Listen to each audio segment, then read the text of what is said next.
Okay, now it's recording. uh,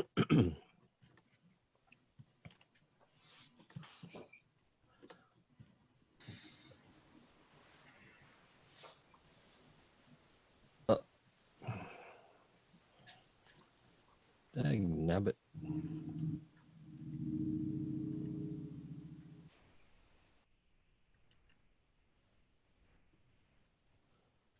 Um, I had everybody. There we go. Now we're okay. Let's see, move things around and I'm good. All right. We left off on this one right about here. And if it's a slide or two that I'm repeating, so be it. We were going over the needs, what's required of a person to be a net control operator. And we'll continue on with that. There are a lot of slides I had to create here to get all the subject matter in that they want me to go over. So we'll go on it. So anyway, you need to have basic communication skills. Communication is affected by numerous factors, including personal operating skills, method of communications, noise, interference, skills of the participants, adequate resources, blah, blah, blah. Well, anyway, what that means is you have to have your room that you're in. You have to be able to hear what's going on and keep your head together.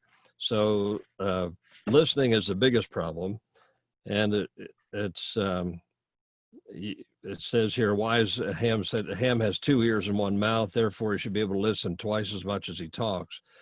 Well, you want to listen not only to what's going on, but you would need to be able to block out some of the noise that's in the room that you're in.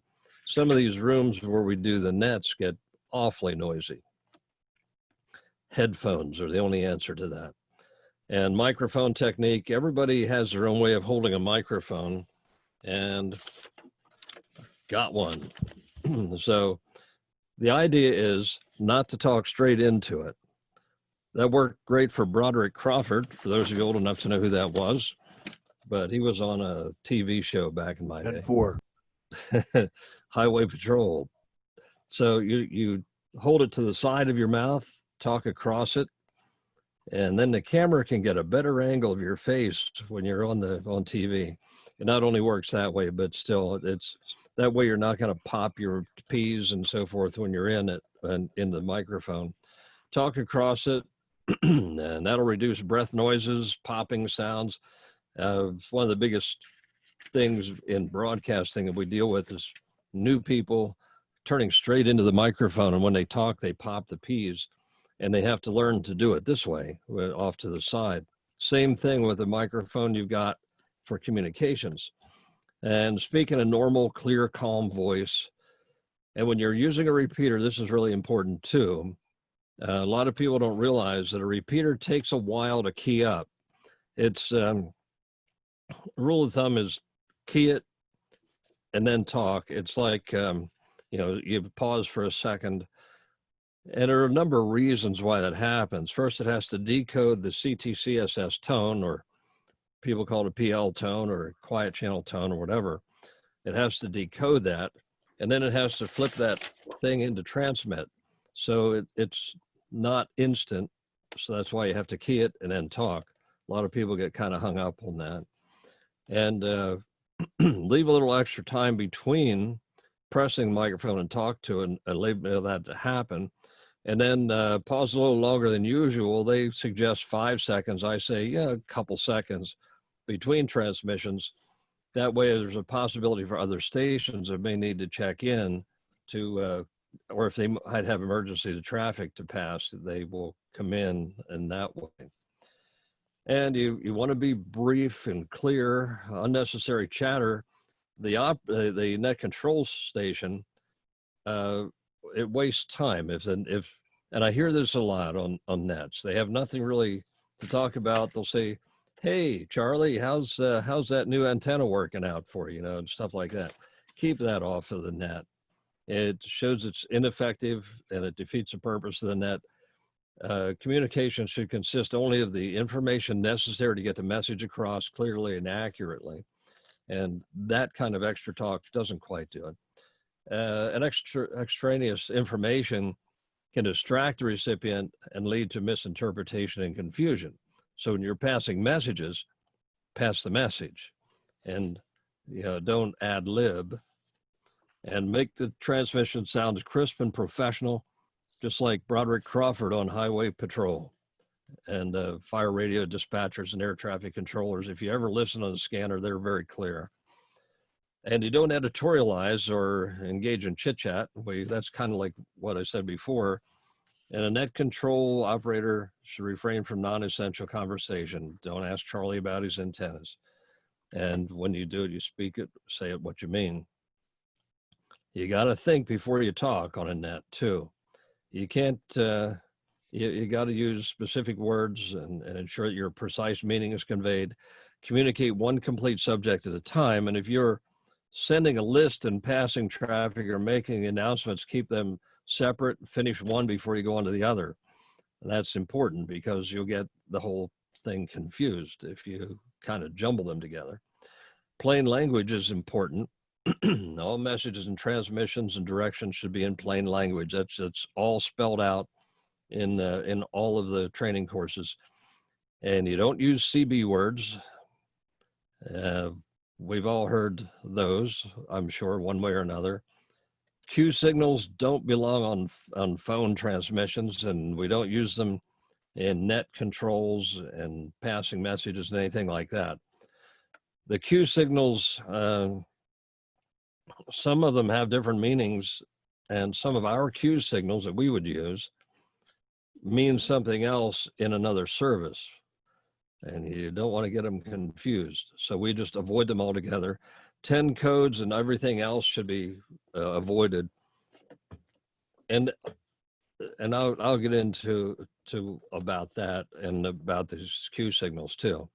And pro words are acceptable. They can be used in the procedural terms of specific meanings. They save time and ensure that everybody understands what's Price said. Pro words, we'll get into that, the full meaning of pro words in a bit here, I think.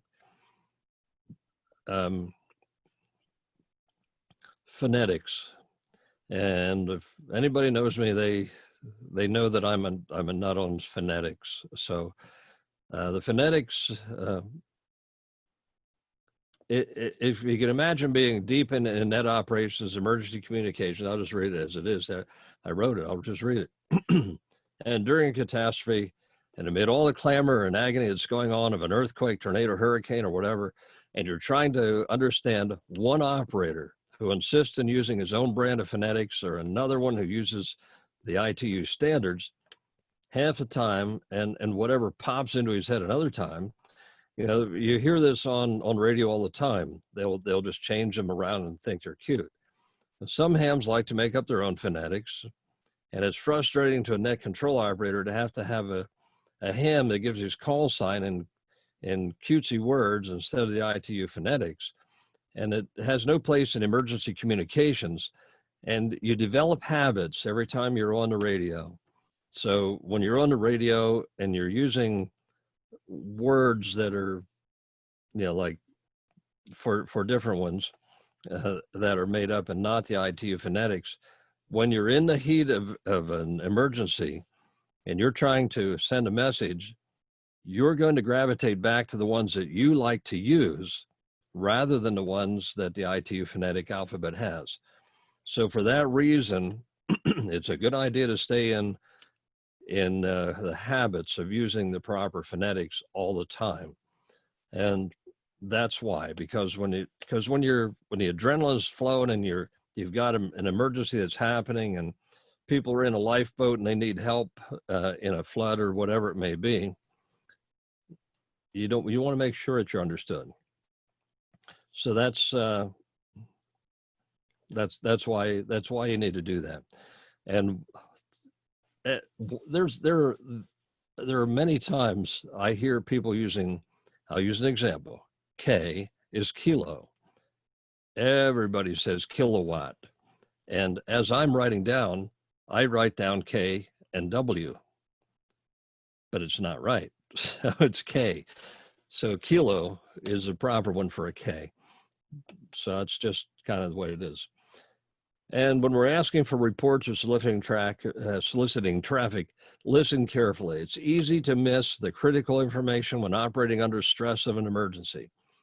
And for efficiency, note on your net worksheet as many calls as you can before you acknowledge any. And when you're calling in, write them all down as you go, verify them, and then acknowledge the stations being heard and yield the frequency to any station reporting with emergency traffic, clear emergency traffic, then go on to priority messages, and finally those with routine messages. And that's how the check-ins go. And pair your stations to pass traffic to one another on another frequency whenever you can. So if you're carrying messages and you have two people that need to communicate with each other, try to get them onto another frequency. Now, in our Dauphin County MCOM stuff, we do most of that on 2 meters and 440. We have one channel that's Dauphin County's main channel. It's shared with Skywarn. 145.11 repeater is that. Our secondary channel happens to be a UHF channel, 448.075. And they're on the same tower. So theoretically, they have pretty much the same coverage. And that's the way we handle it in Dauphin County. So when we want somebody to pass messages to one another, we send them off onto the secondary channel, UHF channel. And we call them by numbers rather than the frequency, because it's kind of the way we set up everything. Because when we first set up all this stuff on Dauphin County, we had a bad apple somewhere in this valley, and he kept jamming everything. So instead of saying, let's go over to 448.075, we'd say, let's go over to channel 2. Luckily, it took him a while to figure out where we were, and then we could get on with the drills that we were doing. So we took that as part of the meaning that we needed to have secondary channels and only call them by the numbers. And we have all of our Dauphin County MCOM radios programmed identical, and that's all the purpose of that. In the Dauphin County office down at 911 Gibson Boulevard and all of the municipal buildings in Dauphin County, we have ICOM 2720s. Can't buy them anymore, but we have them. We've had them for quite a while, all programmed the same. And one of my jobs has always been to go around and program them and make sure that they're all up to date with the new tones and everything that we need in them. Okay, so you have to be concise, use the fewest words to completely say what you mean. This will minimize the need for repeating instructions and messages. Take frequent breaks. Turn your net over to your backup at least every 2 hours, because you're going to need a rest. So some people can only go an hour before they need a rest. Some people like to go longer, but the thing is, if you don't take a rest once in a while, you're going to be sloppy, and you need to keep that under control. And to control your voice, be as calm as possible. Remember to speak with confidence and authority. And a weak or indecisive demeanor undermines your effectiveness as an NCS and operator, and consequently the productivity of the net. And what that's essentially is saying, take command of the situation, speak like you know what you're doing, and don't be wishy-washy and say, well, we should get a message out to so-and-so. Decide, then bring it up to the air. That's the way you do that.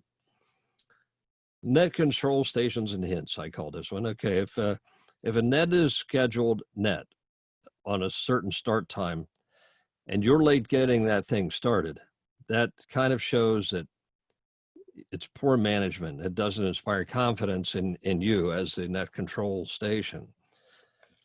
And I learned this one long ago. I was running the nets for Pima and during different drills. And it always worked out that we would go into Pima. We had a 9 o'clock start time if it was 9 o'clock.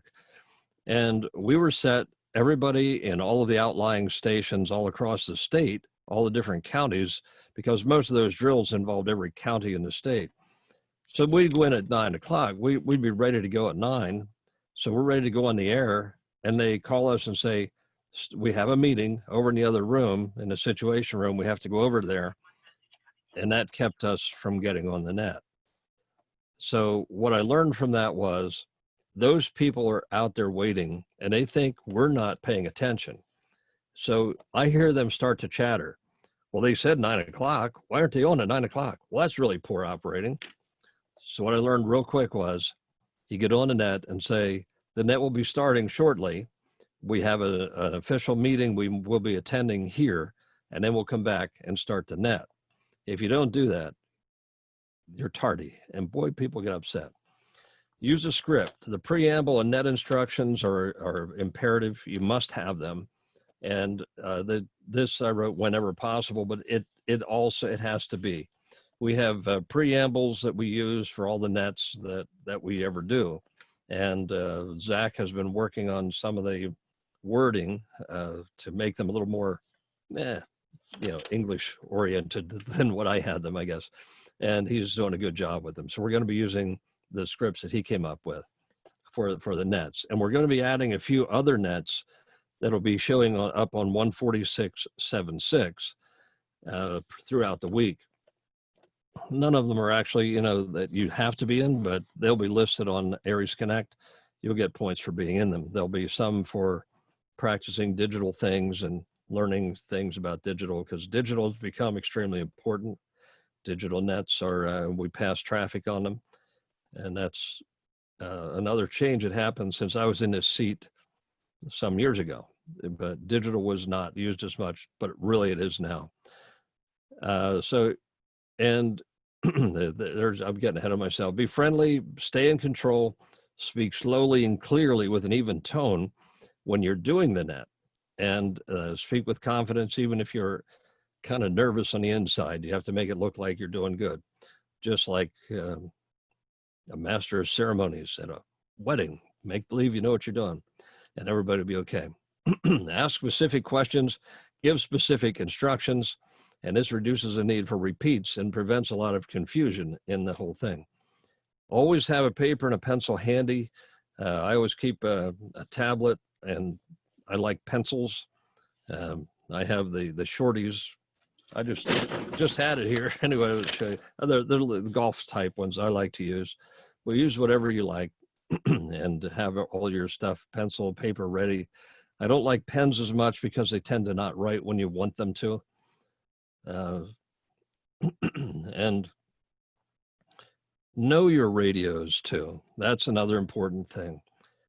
Read the manual, go through it, play with it, and learn how to use it, because there will be times when you need to get into that and change something, and you have to be able to do it very quickly. And know how to use your microphone, which we went over earlier. Be articulate, don't slur, speak as close to your mic as, but talk across it so you don't talk into it. It's that way you don't get all distorted. Now, here's another one. Very often in these nets, you're going to have a double, two people talking at the same time. And listen to see if you can identify either station by call sign or the whatever, and call that station while the other one stands by, and get some clarification on the one that you can actually hear, and then get the other station involved as you need them. And during the check-ins, recognize participants by name whenever you can, because it makes people feel a lot better when you're calling them by their name. It increases the morale of the net, and it's good to know both the name and the call sign. And I keep a roster, and I'll fill in as I go along, so I get everybody's name correct. In real life, I have a tough time remembering names. So I have ways to make that happen. And if the net is an emergency operation, tell listeners where to go for other nets, if this net is actually an emergency operation. You're going to make mistakes, but in acknowledging them will earn a little respect from the net members. But don't think on the air. And if you need to think about something, unkey the microphone and ask them to stand by and unkey the microphone. It adds a professional touch. If you do that, I get caught up in wires. my mouse wire is hanging down at my feet. So anyway, if you're if you need to think about something, don't sit there and say, well, let me think about that. They don't need to hear that. Just go off and take care of it and come back, take a standby. And keep transmissions as short as possible. It's probably the best thing you can do. So transmit only facts. That's really important. Don't transmit conjecture. If you're making stuff up, you're not helping, because we're not network news. We're trying to keep it right without any made up information, and avoid becoming the source of general information about the net. You don't need to tell them, about the whole story behind the net. Use standard phonetics. For voice nets, use plain English. Cue signals if you're on CW, but not if you're on voice. And if the net has been quiet for more than 10 minutes, check on operator status. And that means do a roll call and call everybody else and make sure they're still there. Sometimes you'll find that they had to go somewhere, and you need to know if they are there or not. So then that ensures that when your equipment failures and all that and missing operators, you get to address them as early as possible. Excuse me. Tactical call signs. I don't know how many of you know what that means, but a lot of new people don't know what that means. They're very important in a emergency situation and your net control. They can identify the station's location or its purpose during the event, regardless of who is operating that station.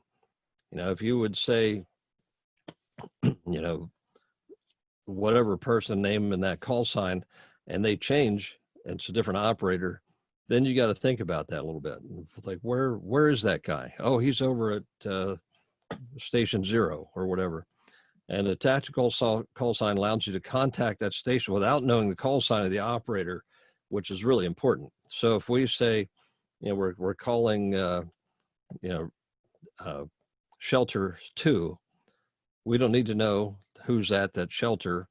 We just know that we're calling shelter 2 from net control, and they'll answer. It virtually eliminates the confusion, even at shift changes at stations with multiple operators.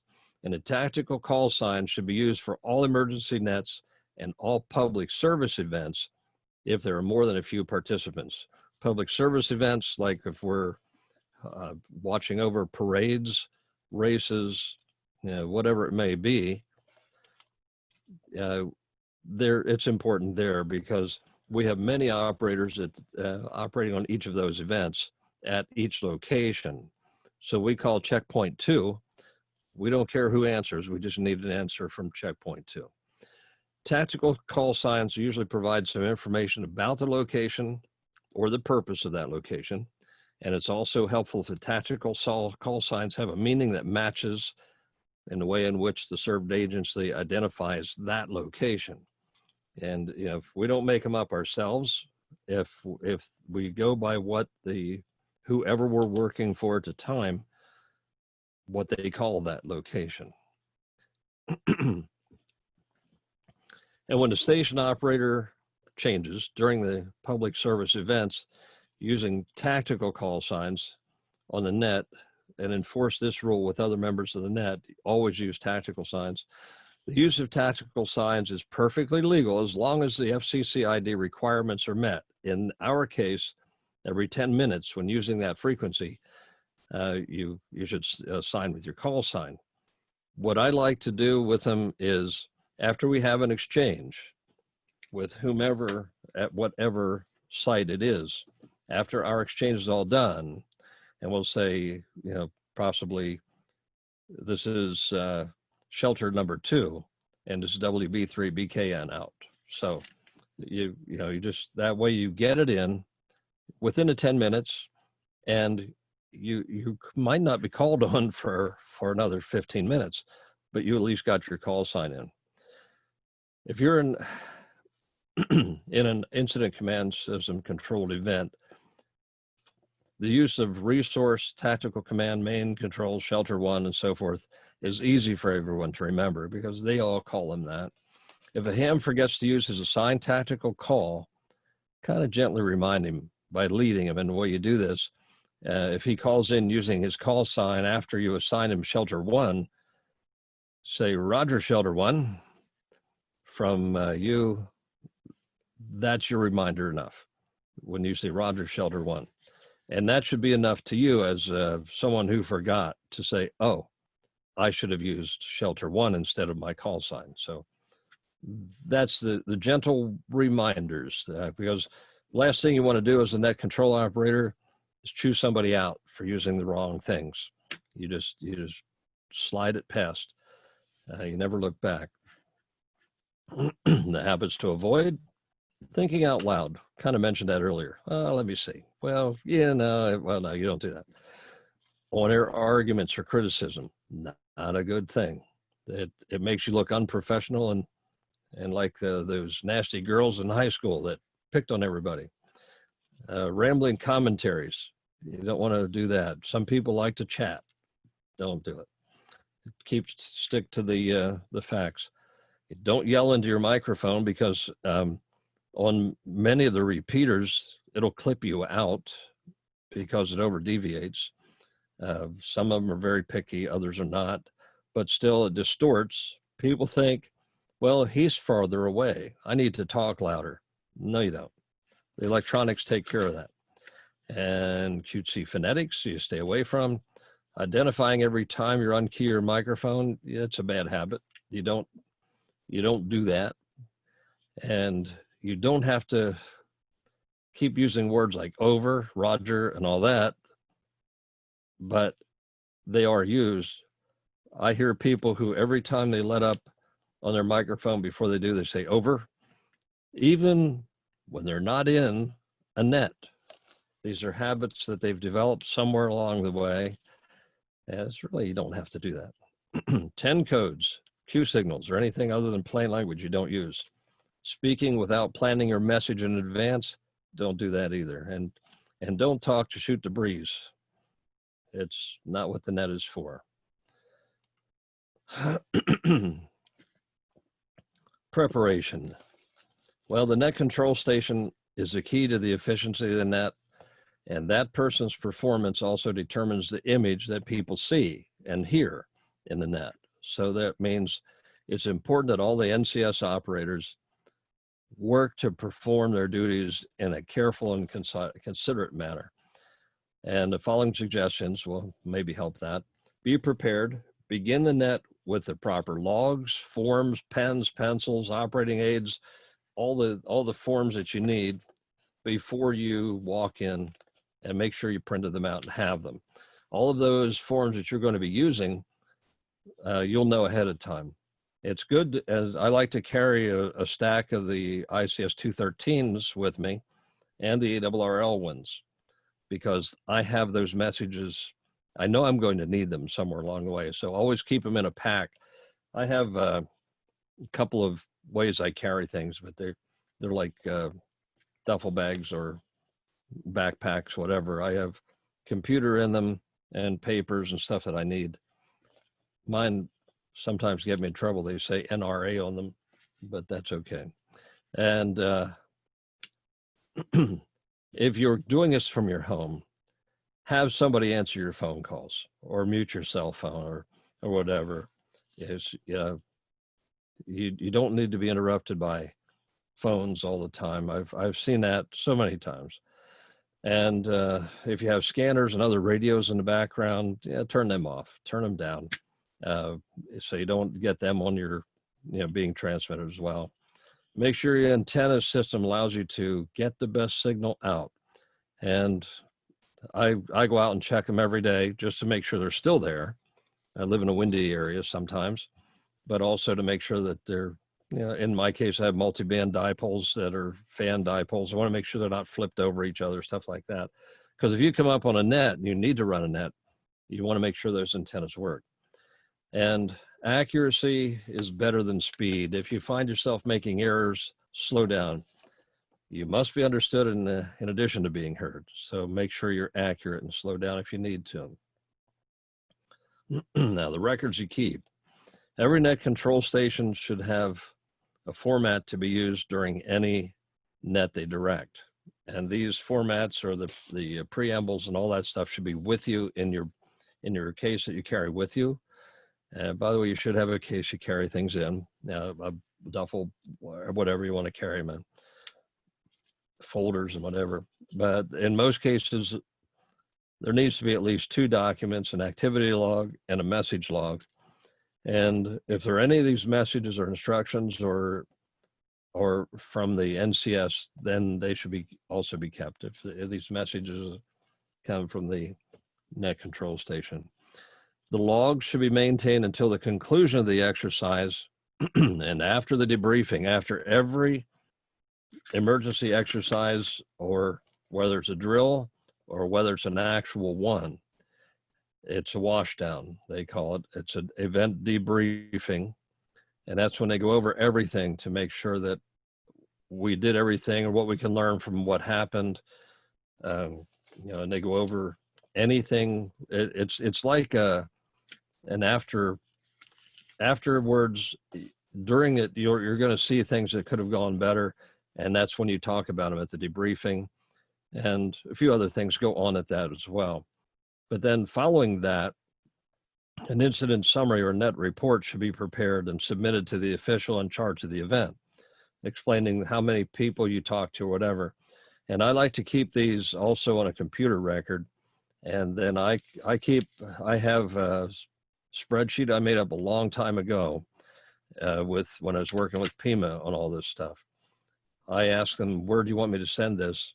And I send them the spreadsheet in an email. They were always so grateful to get that because they didn't get that a lot of times. And when they started realizing we're keeping better tabs on things than they knew about, they like that. So I would do that if you have that ability. If you're a pen and paper person, they can make copies of everything that you've done. Make sure they get that. And then net control station should maintain those original copies of logs in their files for a year. And here's what they include. In the header of it, the name of the net, the date, the time of start, time of end, who was the net control, who was an alternate net control, and in the body of it, list an acknowledgement of all stations, checking in by name, call sign location, a tactical call sign if they used one, including the place for notes such as the relay stations, liaison stations, mobile and portable stations, include all of that in it. List of traffic or messages, and sending stations who did them, the type of traffic, listing of traffic, the receiving stations, and check that the traffic message has passed.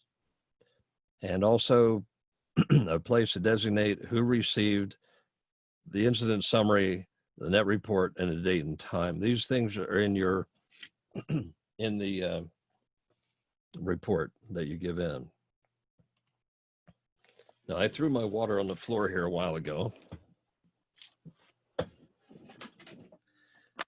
and I need to grab a little bit of that.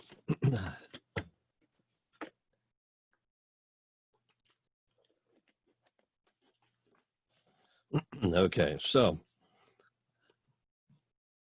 what the net control guy does, or woman, be in charge.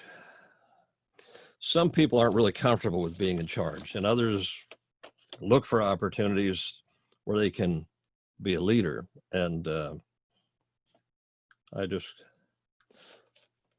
had to silence a chirping phone here. So anyway, some are natural leaders, others have to learn leadership skills. Not everybody knows it right from the start. And net control operators, they look on us as leaders. So assuming a leadership role means that you're also expected to assume the responsibility of that leadership. And when you're accepted as a leader, you're given a certain amount of authority by those who have accepted you. In other words, the people you're working for, you're passing your messages for, the agency and so forth. So use that authority wisely and accept it in full responsibility for your actions. And then they'll learn to trust you. And so will the people who are working with you in your net. And the greater level of trust that's earned, the more authority and responsibility you're granted. And the longer you produce positive results in this balanced framework, you earn more respect. And be sure you want to lead for the right reasons. There's nothing grand or glamorous about being a net control operator or even being in the position I'm in. There's no glory or glamour in it. A lot of people take on, they want to be a net controller, they want to be whatever because they got a name and a badge they can wear. But that's the wrong reasons. It takes work to acquire the skills to make you a peer professional, and it's a kind of work that you can wind up being a challenging and rewarding and fun if you know what you're doing. And that's what part of this is about. Okay, the basics of it are contingency plans. Those who fail to plan to fail. We've heard that before. So be sure to have reliable redundancy of equipment and backup people available whenever possible. And that's, it's like if you look at, you can't really see it, but there are 3 HF stations here right now and a couple for 8 VHF and UHF. There's always backup in my shack. And the power, there are batteries under the desk that will power some of the radios, and that has come in handy more than once, I can tell you that. So you got to have that, and when you're doing net control, you got to have somebody waiting to take your position when you need to go. So the NCS, it's up to you to plan for your backup, have backups of equipment and everything available, and alternate net control operators. I may have gotten ahead of myself. A backup or alternate NCS needs to be ready and available should there be any equipment failure at the primary NCS, and the primary operator needs a break. Sometimes, and often actually, that net control is at another location and they can take over whenever possible. They don't have to be in their same location. I've run nets here and thrown them over to somebody in Harrisburg and someone elsewhere across the state. It's the way you pass things off.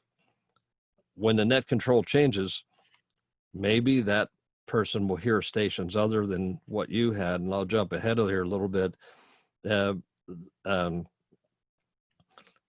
You also will have people who can hear stations coming into, if you're using HF, that you can't hear. So they will relay to you as well. That's where a backup person is primary importance when you're doing all this.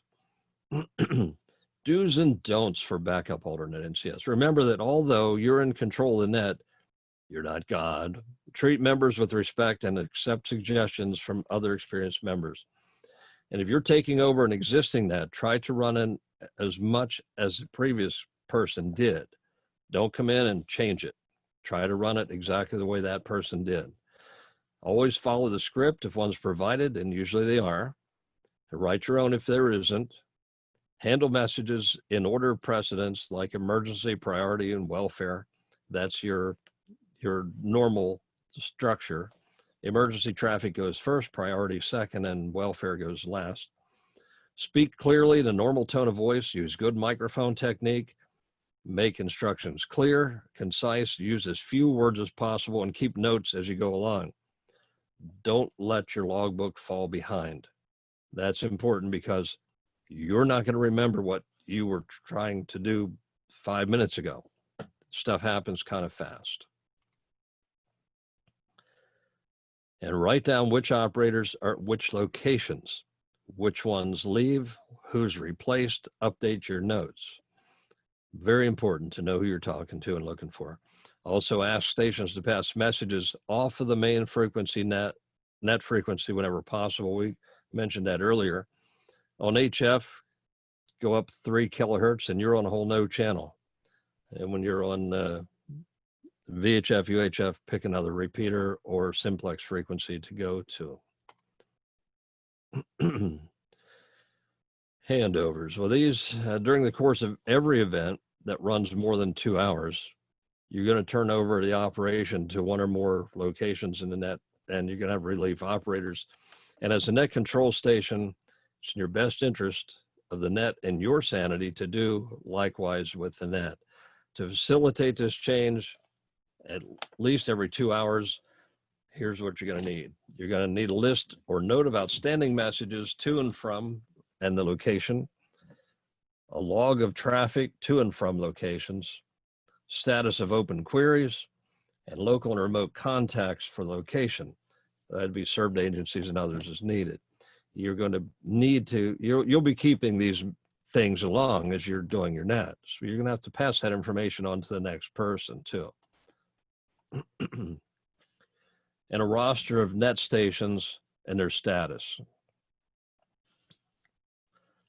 Any other information the outgoing operator feels necessary, because they're going to ask what they'll ask you for things, and you'll tell them things that you think are important to know for whatever reason. It could be that somebody had to change radios and they're coming back on soon, but they get the new one hooked up. It could be anything. So whenever possible, both our operators should handle the location for at least 10 minutes to foster a smooth transition. Both of you handle it at the same time till you get the transition handled. It's not like, it's all yours, I'm out of here. You don't, you stick around for a while and help it go. Discipline is something you got to worry about too. And the level of net discipline is what you set, and you have to decide how tightly you want the rules followed, and you have to describe exactly what you want in your net instructions.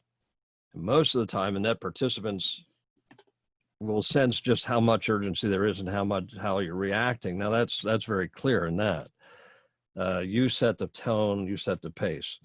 And if you push up the pace and want to become more,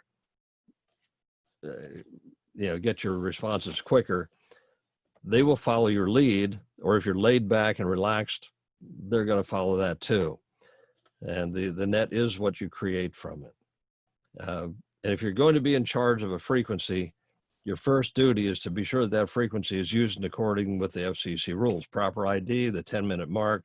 And it can be difficult to remember when there's a heated activity and all that, but your participants have to do it. And it's good to have a clock you can reset to help you. One of my consoles has a clock on it that resets. That's nice to have. You don't always have that. And if you can grab 30 seconds, hold a roundtable ID session or an ID roll call in which they answer back with their call signs, and they will look forward to it and stay on frequency. And that's, you got to make sure that the FCC rules are obeyed. That's where some people fall behind on that. Net members, in order for any communications to operate efficiently, it's necessary to maintain a measure of circuit discipline. And this is the job of the NCS, the net control station. At all times, the NCS is the boss of the net. His request should be completed and immediately, unless reason to believe they're incorrect. So, yes, even a net control operator might not give the right stuff. So you follow along and make sure. And you should never transmit unless invited by the net control station. You don't just randomly key your mic and say, hey, Charlie, and then start talking to them. There's proper procedures. You call the net control and be acknowledged, and you come in. And of similar importance are following the rules applicable to all radio telephone nets. These all the importance of your messages, like we all covered before. Avoid unnecessary transmissions and phrases. This is in the net guidelines. Keep all transmissions short. Always determine that the frequency is free before transmitting. Be prepared to move to an alternate frequencies to clear traffic. Use correct message forms and procedures. Comply immediately with the instructions of the net control station. Use your correct ITU phonetics. Never leave the circuit without first notifying the NCS. That one we didn't cover, but you don't leave. the net until you tell the net control station you're leaving. And you do that by saying your call sign, your location, request to secure your station. And the net control station will say, you have permission to secure your station. And then he'll mark it on his sheet, and then you can go on and move on. And don't transmit without the permission of the net control station. Let's see, how far am I going here? I'll go a little bit further. I don't want to run it really late. Now, expectations. You can reasonably expect trained net members. Oh, another person trying to call me. But anyway, you can reasonably expect trained net members to do a number of things. Report to the net control station promptly as they become available. Ask for clearance for the NCS before using the frequency. They've got to do that. Expect your net members to do that. Answer promptly when called by the net control station, and they expect them to use tactical call signs when necessary and to follow the established protocol. Expectations aside, you must keep in mind that you're dealing with volunteers. They're not employees. You can't fire them. You can not order their compliance. You can only ask for it in cooperation. And probably the best way to enlist cooperation of the net is to explain what you're doing in a calm and straightforward manner. You don't just jump in and yell at them. And this may involve supplying a small amount of real-time training. And the one thing you must never do is criticize someone on the air. It's better to lead by example, and it produces better results. And this is kind of a follow-up of what I went through earlier. So that's the end of what I've got for us today. I kind of guessed that it would go an hour, and it pretty much almost did. So I'm opening it up here. I'll stop the share and click to go back. Okay, we're back. Any comments or questions or anything on anything that I covered? I know it was quite a bit in a short period of time. W3BKN KC3LYV with a request. Sure, go ahead. So I got two, but we'll start with the first. The digital net, there was a comment that a digital net will be on 146.760. What format of digital communication might that be so we can prepare? Okay, we're going to be using FL Digi, and we'll be practicing sending messages and so forth. There is also one-on-one at 8 o'clock on Wednesdays on 145.21. They are kind of a training. Well, they'll take you from not knowing anything about digital nets to actually being pretty good at it within about 2 hours, if you can hang with them. We're going to do some of that, and also we're going to be going over passing messages. We're going to actually be passing messages as well. So we haven't picked an exact day for that yet. We're working on that, but that's some of the things that are coming up. Some of us were talking about some other things that we'd like to do on some of these nets. There'll be swap and shop and trivia nets and things like that too that'll be coming up, but we're going to do a number of things that are oriented toward learning something as we go along too. All right, anybody else with anything? The only person I think sitting outside is Mike, MSB. It looks kind of nice where you are, but where I was, it was getting kind of cold out there. But you're young. You don't, the cold doesn't bother people like you. Yeah, it's still in the upper 60s, so it's not too bad. Oh, cool. All right. Okay, anybody else have anything to like to add or questions? Yeah, I have a question, Terry. You had mentioned you're referring to the repeaters by channels. Is there a list somewhere of what repeaters or what channels?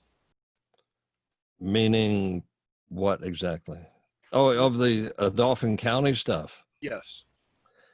I have one somewhere, but I will be getting that information when I'm allowed back in, because things may have changed in the time that I was gone. So I don't have the actual channel numbers right now.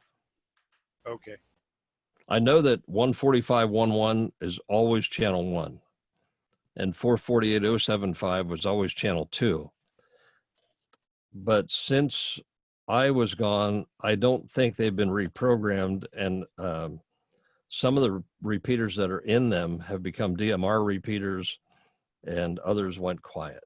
So I've got to go back and find everything and reprogram everything. And I'll be looking for help to do that. It's a big county, and Mike will help. All right. Bill. Okay, good.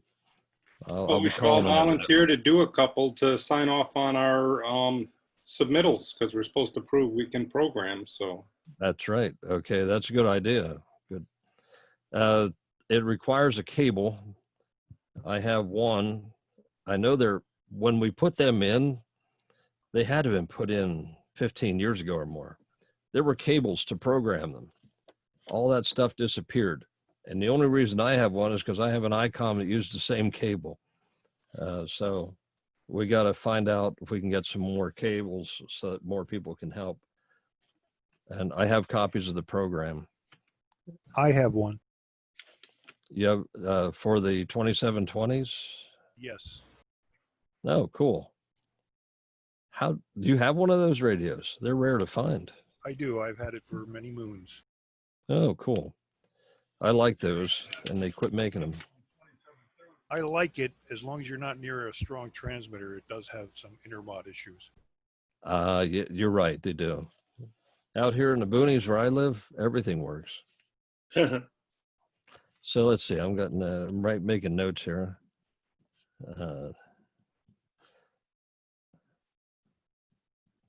And my okay. I made notes of who's available to volunteer to do that. I have on for that K3 RTS. RTS down. Okay. I appreciate the help. I have people up here in Upper Dauphin County that have the cables, and they're ready to go as soon as I send them a new frequency list. What's We interesting. volunteer as well. We just don't have a cable. Okay, Matt. Same here. I'll volunteer, but don't have a cable. KC3OMP and WB5URY. KC3PRR. PRR. Yep. Okay. I think we'll be able to knock this out pretty good. The odd thing, Dauphin County is a big county. When you get up here north of Peters Mountain, there are repeaters up here that we use. Nobody in Harrisburg will ever be able to hit. And we have to have them programmed in different radios that you'll never see them in the southern part. The main ones are all the same. And then we have additional channels that we put in. We have on Joliet, which is the top of Keffer's Mountain up here, big mountain. There are repeaters up there that we use because northern Dauphin County adjoins with Schuylkill County at Tower City. So they have to have communication between Dauphin County and Schuylkill County and Northumberland County. You don't need that in the south. So there's other programming that comes into play down there too. So we keep them, the main parts of it is programmed right, all the same. And then the secondary programming of the radios is different. And that's where makes the brain hurt after a while, when you're starting to go over the maps and see where you need to have everybody's programming. Terry, So, yeah. would it make sense to have a common code plug for all of them? I mean, the 2720 is like a 200 channel radio. Oh, it is 200? Okay. Yeah. Well, then that would make sense, because then everybody it would work. Because say in Hershey, for example, you have to have Lebanon County in those. So that. Right now, I have about 80 repeaters programmed into my 2720, plus simplex channels and some other stuff. Okay. I have in my car, I have one of if you're going to get anything for your home use or whatever, it's probably a better radio as far as receiving is the Yaesu 8800. It's a dual watch, crossband repeat. It has 6 virtual channels, virtual radios built into it. So when you're in certain areas, you can punch one up and have it mirror exactly what we've got in Dauphin County. And channel 2 might be one for your Florida home, in my case, and then your other one is for your Dauphin County home. And then you needed a couple of them for on the way down to Florida. So mine has 6 of them loaded up with everything that I needed. Since I'm not going down there anymore, I can reprogram it, but that's a cool radio if you're looking for one that'll do all kind of things. We got the 2720s for a number of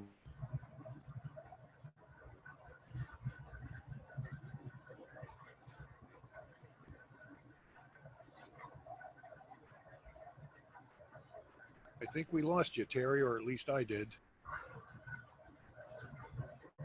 Yeah, same here. Yep, I lost them too.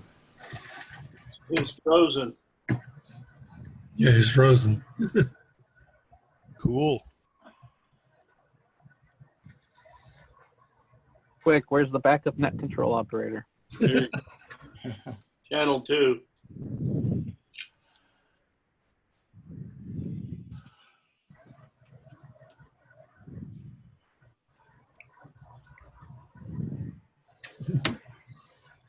Must be his internet connection.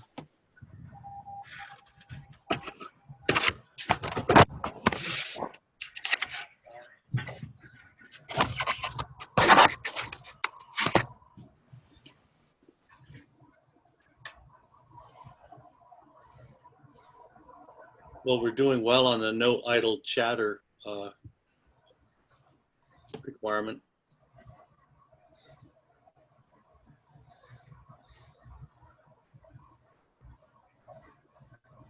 Okay, I've got Terry on the phone. I'm putting him on speaker. He lost his internet there at the house.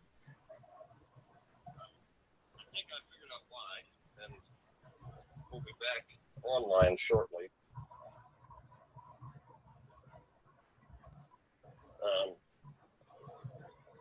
I rely on a jetpack from Verizon.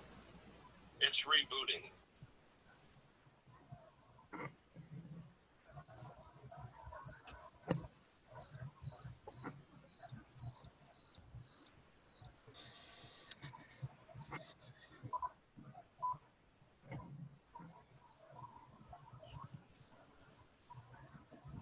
If you can, bring the speaker and microphone closer together.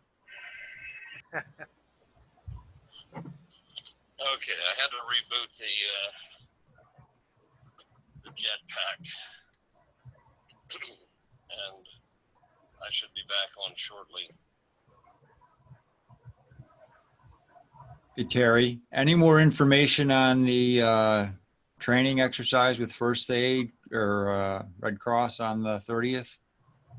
Yes, I do have some information on that. Trying to figure out how to join back in. You're going to have to let yourself into your own meeting. Yeah, I have to let myself in. You did designate a backup meeting host, right, Terry? The key's under the doormat. Yeah. Let's see if this does it. End other meeting? No, I don't want to end that. Jump the meeting.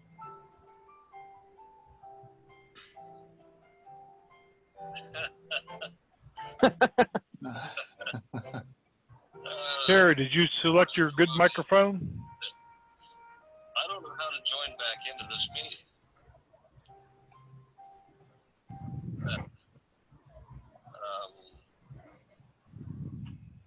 To rewrite the contingencies. I don't think. Go ahead. How do I join back in? Just go to the meeting in progress. and it'll let you in. As host, it'll let you right in. Well, I don't know. We're pretty much finished, I think. Did anybody else have other things they wanted to talk about? Oh, the Red Cross thing. Let me look for that here. I just got an email about that today. Is everybody able to hear me? Yes. Yes. Yeah. Let me. And of course, everybody's sending me texts. Where did you go? So I'm just now seeing them on my phone. That's better than having them tell you where to go. Yeah, I've had that happen a lot. Okay.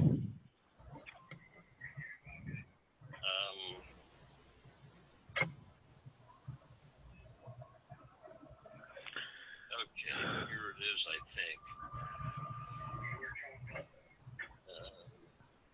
DMR. Does everybody know about the DMR EPA section talk group on DMR?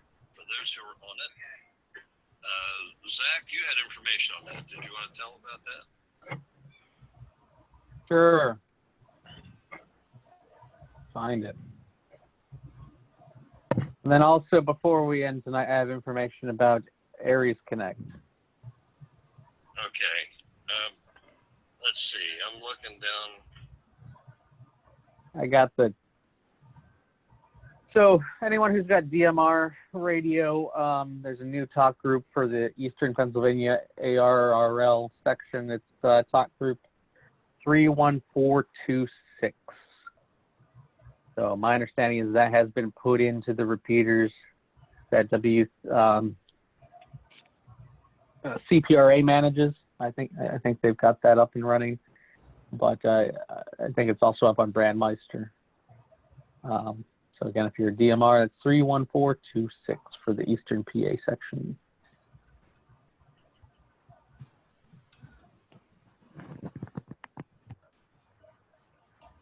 Okay, I still haven't. I'm trying to think who sent that to me, but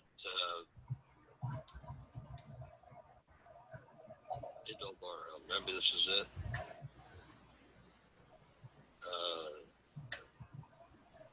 Field day. Oh, field day is going to be here at my place. I don't know if everybody knows that yet, but I can give you the address. It's 232 Art Drive, ART, in Halifax. We will be meeting here by 10 o'clock in the morning to get things set up. It might take a while to get some things set up, but we're going to do it all in some tents, their canopy tents that I have. Everybody's welcome. I don't care if you're a ham, want to learn about ham radio, whatever. Also,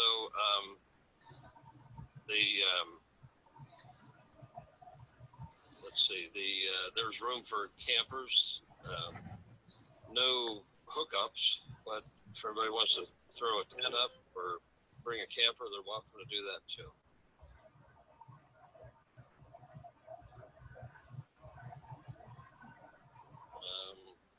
I'm going through all these emails I get. I get a lot of them from ARRL.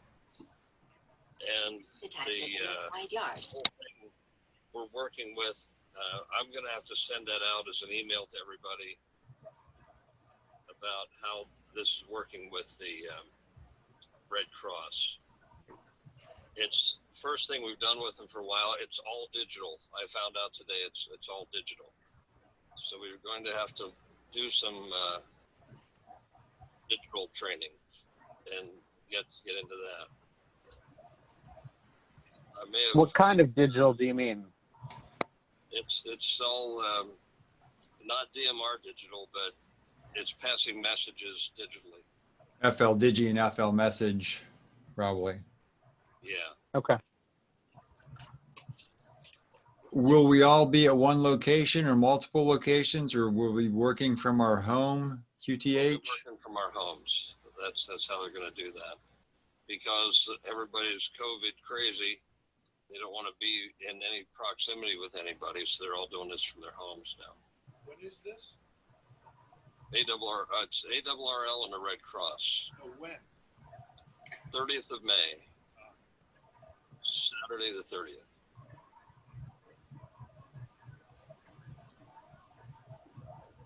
The only thing I'm finding on Zoom is join a meeting, but I don't have the meeting link, and I'm trying to find, I think the one that we're in now was pulled from anything I can get into. Terry, Dave, I sent you a new link. I'm listed as the host right now, and I sent you a new link to your text message.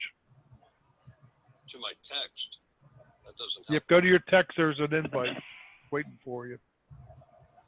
I can't get in through my text. That could, Okay. because that's too much to type. Just touch it, and it'll put you right in. I need it as an It's an email. active link.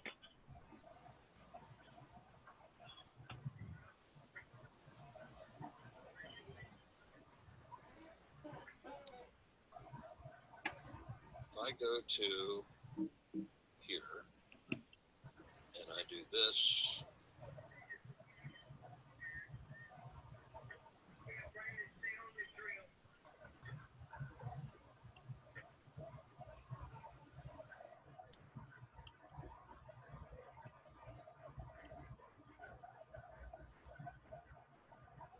it says it's connecting. Yep, there you are. It switched you back, Terry, to host. Okay. Okay, you can all hear me again? Boy, Yes, sir. that was Back to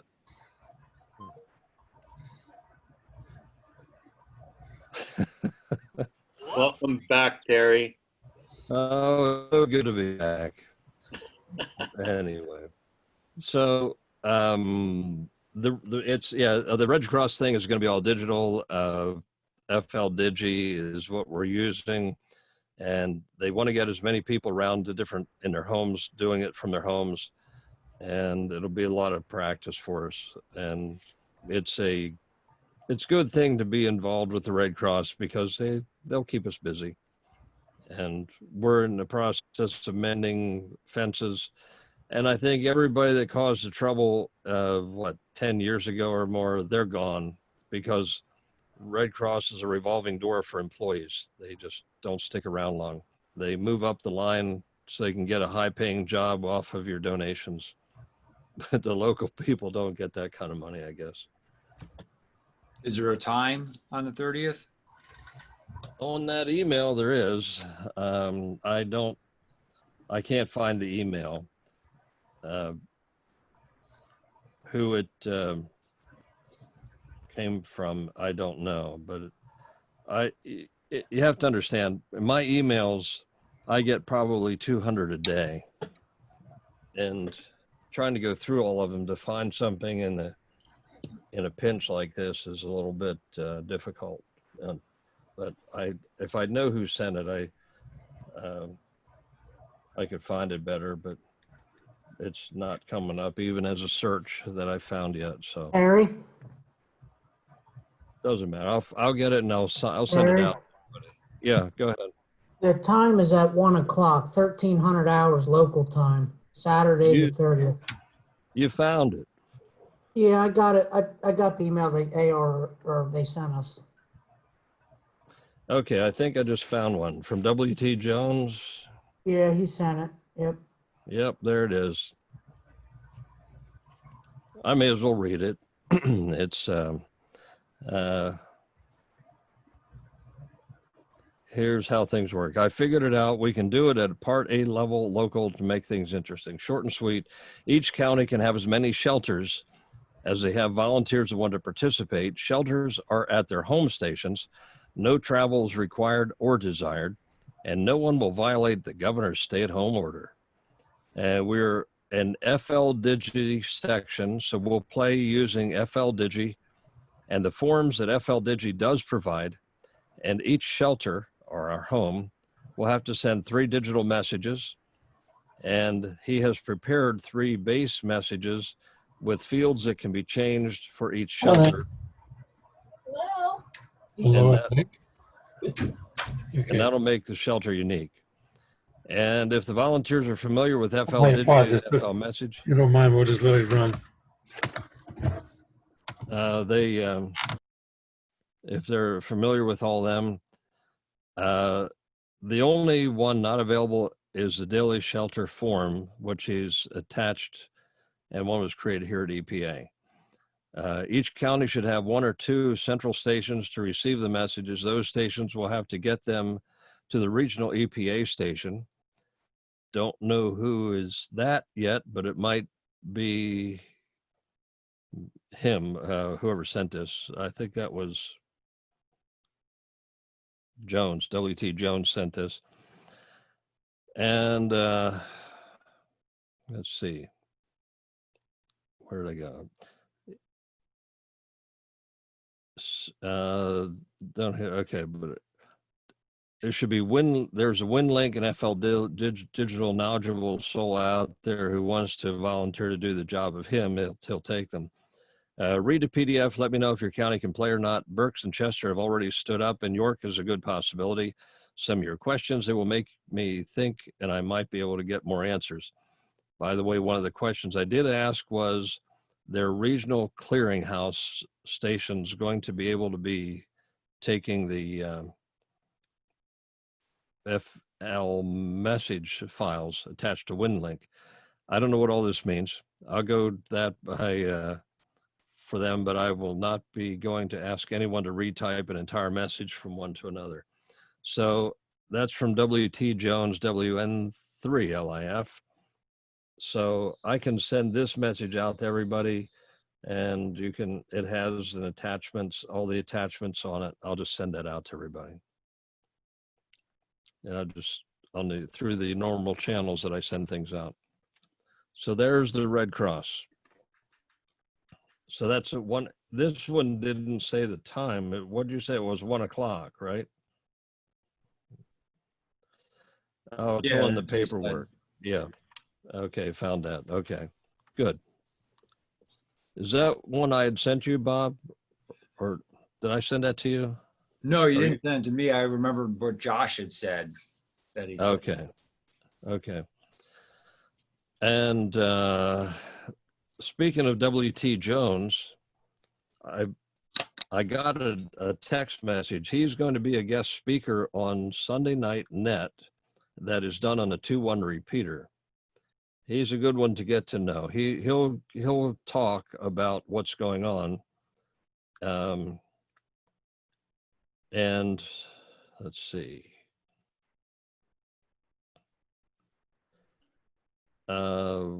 Jones, okay, that'll be this coming Sunday.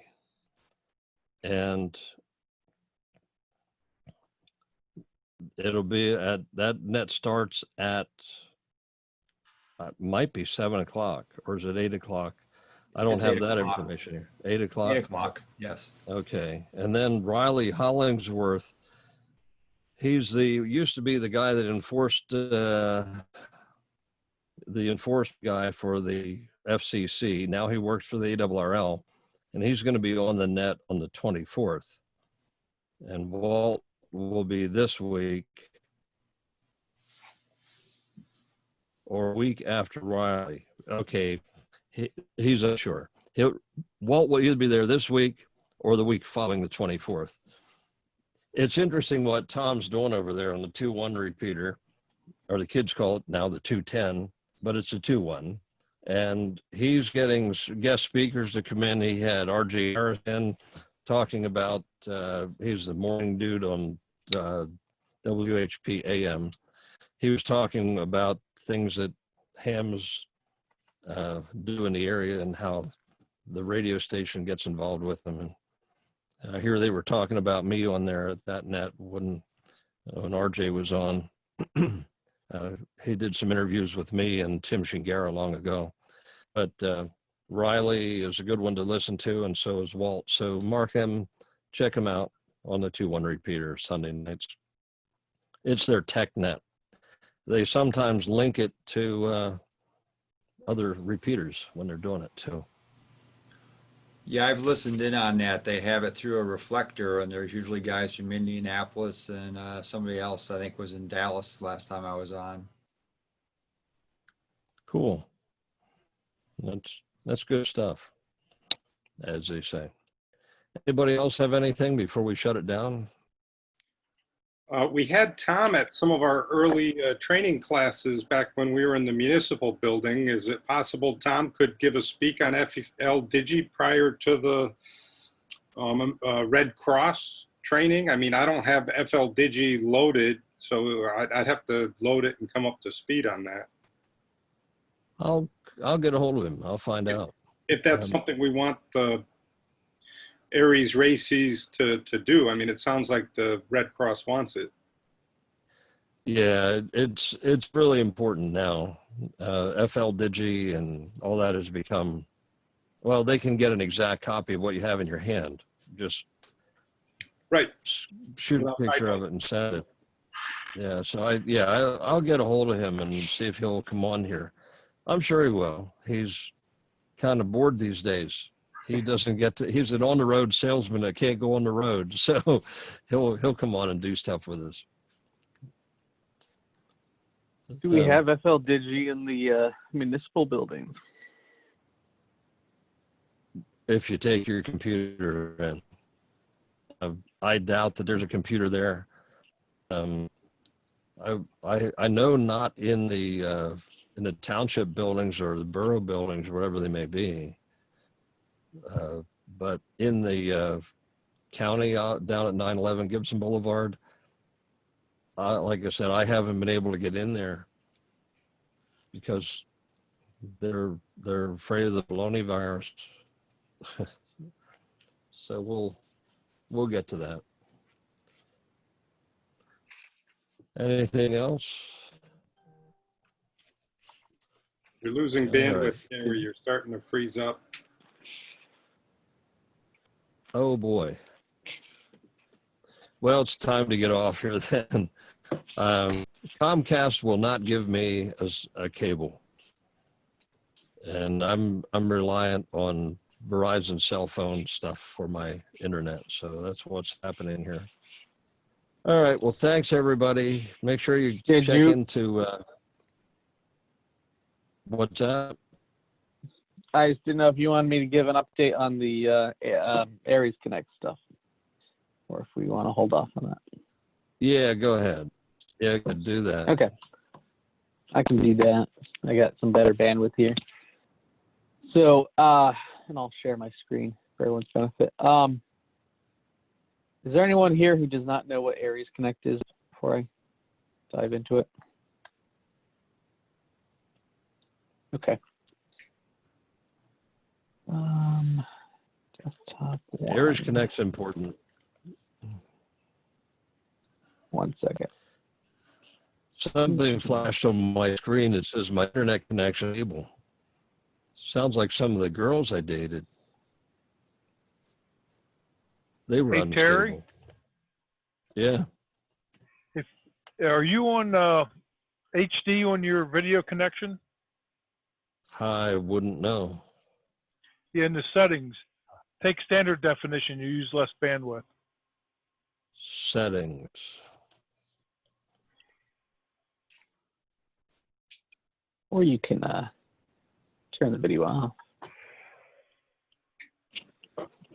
All right. Can everyone see my screen?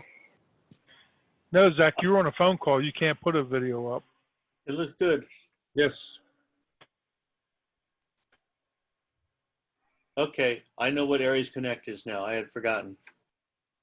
Okay. Sorry. So you can see the screen, correct? We can. Can't see. Yeah, we can. Okay. Got you. All right. Thank you. So Good.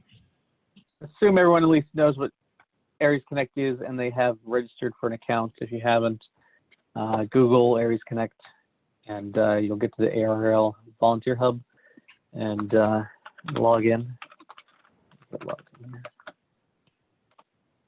Oops. Your cap lock's on. I'm teasing.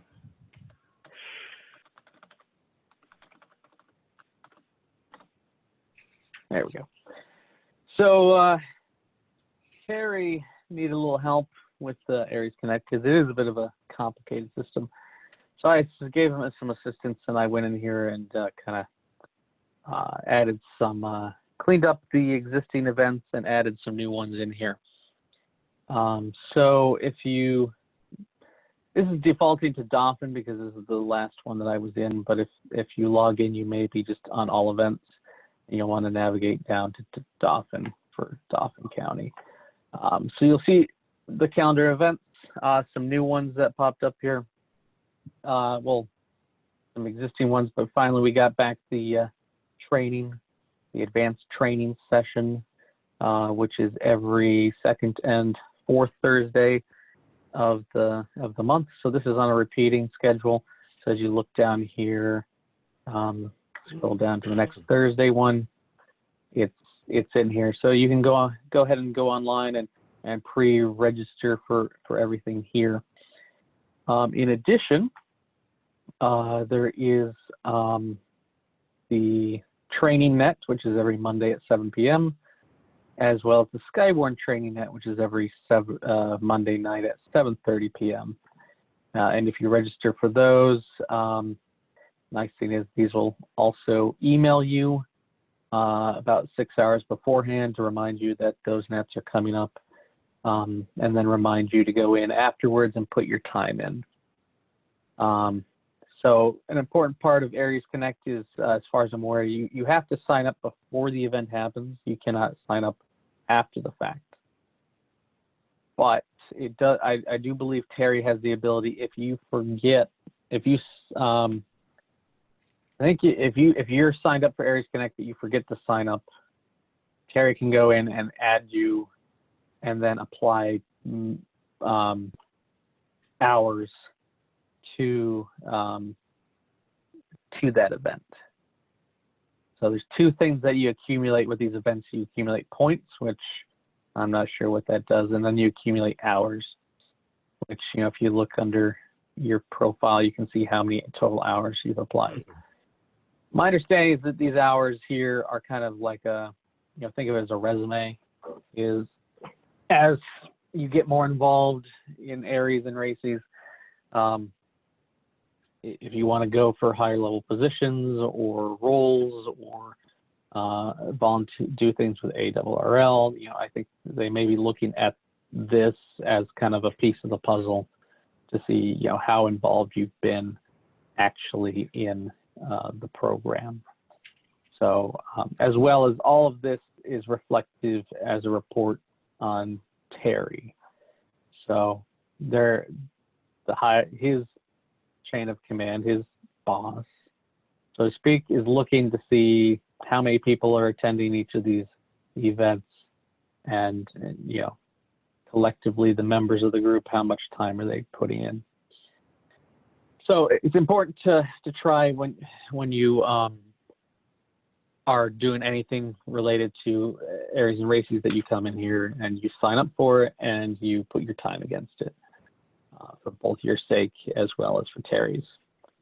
That said, there's not a clean way to put in, like, this is geared towards physical events like tonight.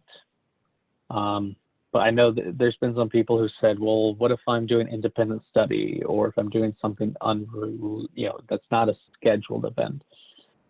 So there's a way to do that, but I don't know what that is yet.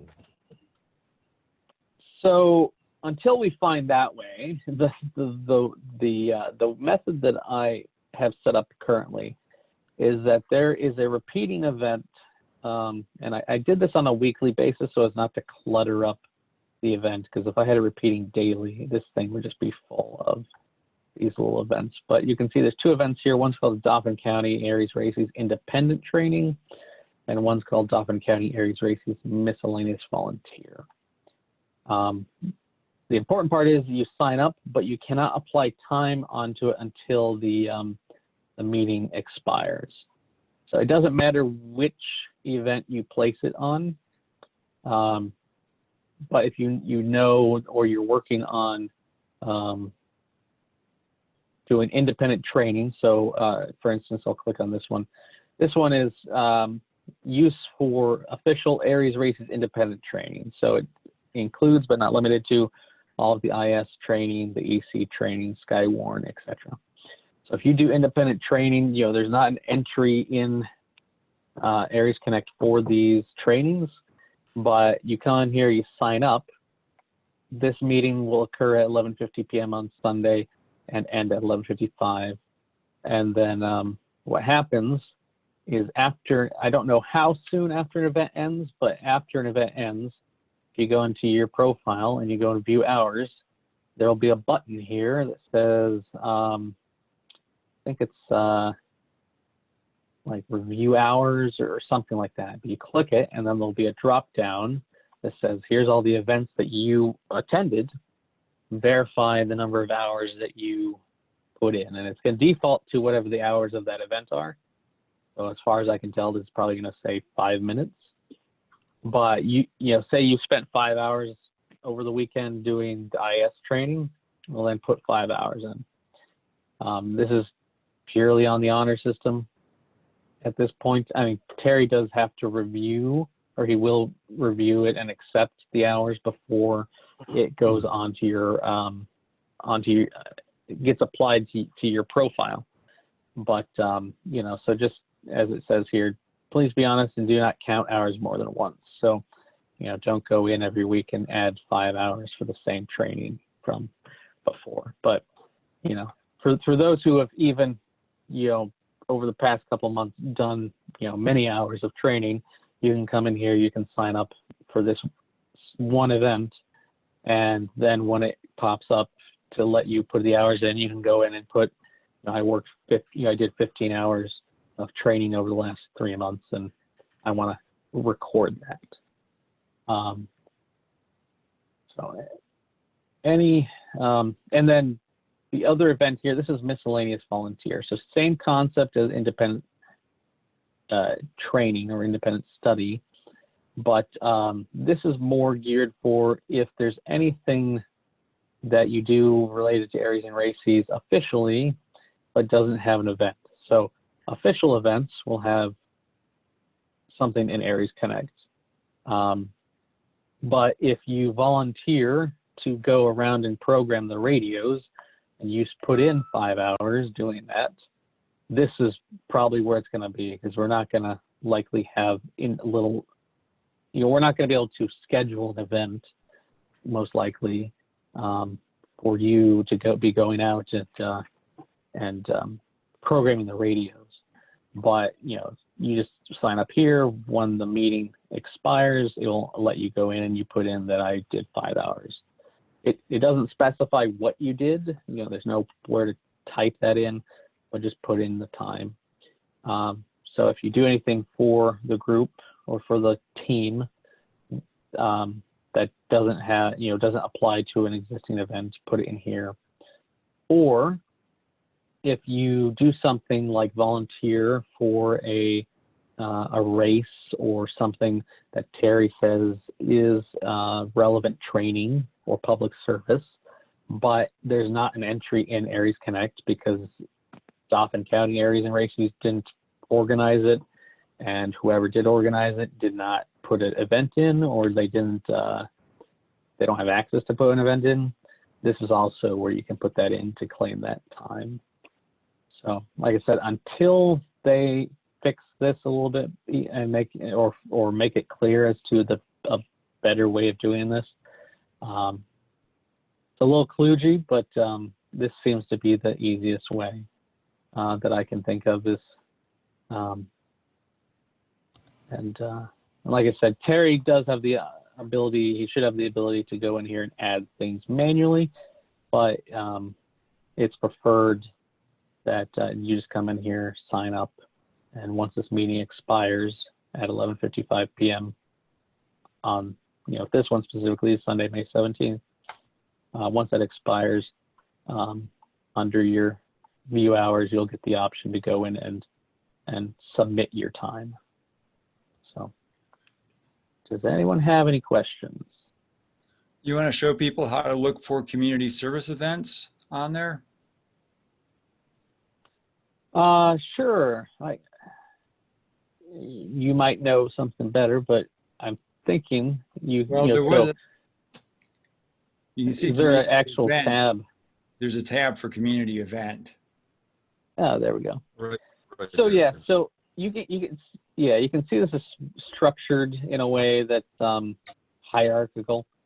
So because Pennsylvania, Eastern Pennsylvania, then by county, and Dauphin is going to only have whatever Terry puts in. But if you're looking for any other counties, so I'll come here to Adams, for instance, community events. They have nothing coming up. If I click all events, you can see everything in Pennsylvania that's coming up, whether it's a net or training or community event. I don't know if I can just see just, Is there one for all counties? this thing's this scroll search is a little kludgy in a way. So there's York County. They have some type of community event, the Iron Masters Challenge at Pine Grove Furnace in September 26th. Well, that's a short way race, 15K. I can handle that. And the York Marathon. They have a 15 and a 50. That's And a then the York Marathon in October. 31K and 15K for the Iron Masters. 31. Yeah, we always did been setting a course up for that for 10 years. Cool. Yeah. But the York this is good. manages the volunteer station for that. They set up repeaters and man the aid stations. Yeah, It's a good event. I bet. I usually camp out in the campground there for 3 or 4 nights. 2 days to set it up, 2 days to tear it down. Well, Is fine, the I race can all do one mine day? here, I don't know.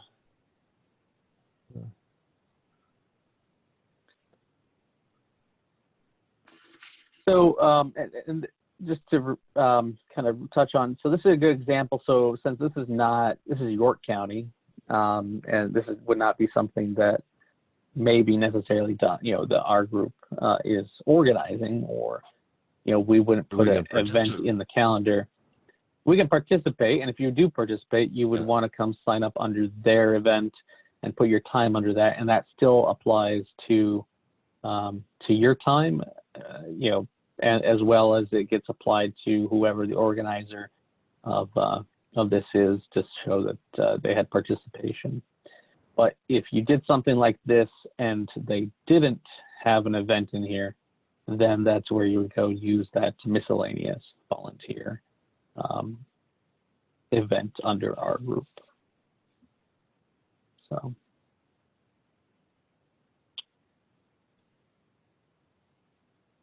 All right. Any other questions or anything that I can show you about ARES Connect? You can see my schedule. But, as I said, the important part is you do have, unfortunately, I have not found a cool way to say, sign me up for every net, just keep signing me up. So I have to remind myself to come back and just click through every week. But all right. If there's no other questions, I'll pass it back to you, Terry. Okay. Thank you. I learned something there. that thing that still confounds me a little bit.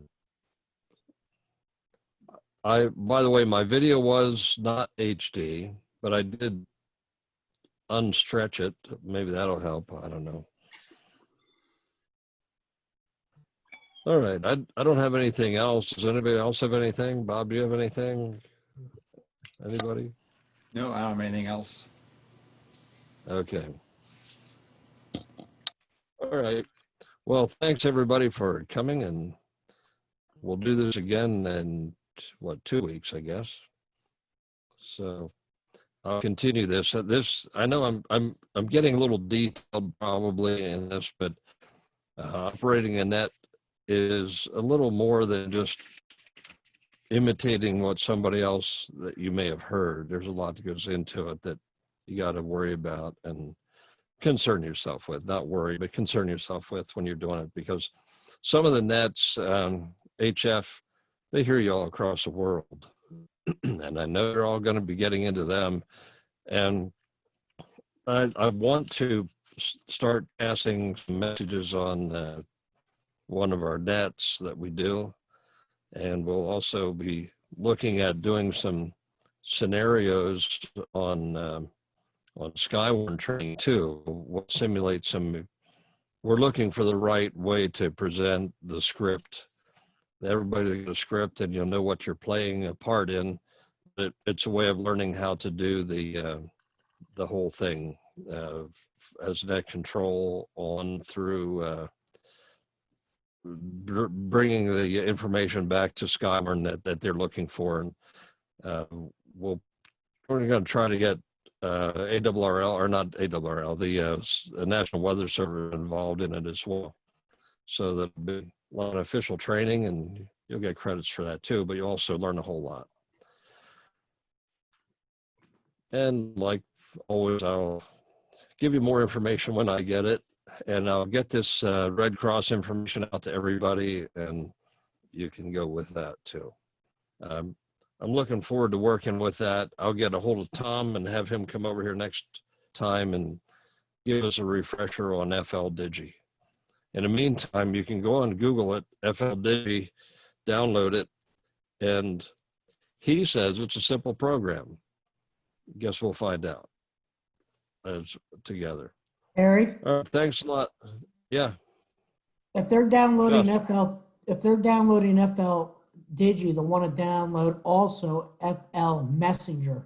They're two different programs that you'll need. Okay, FL Messenger and FL Digi. Okay. Correct. All from the same place? Yep. You Google it and it'll take you right to it. And then you'll have the program ready to go for the net. Okay. All I right. found that sometimes it's easier to find the message program by Googling FLMSG.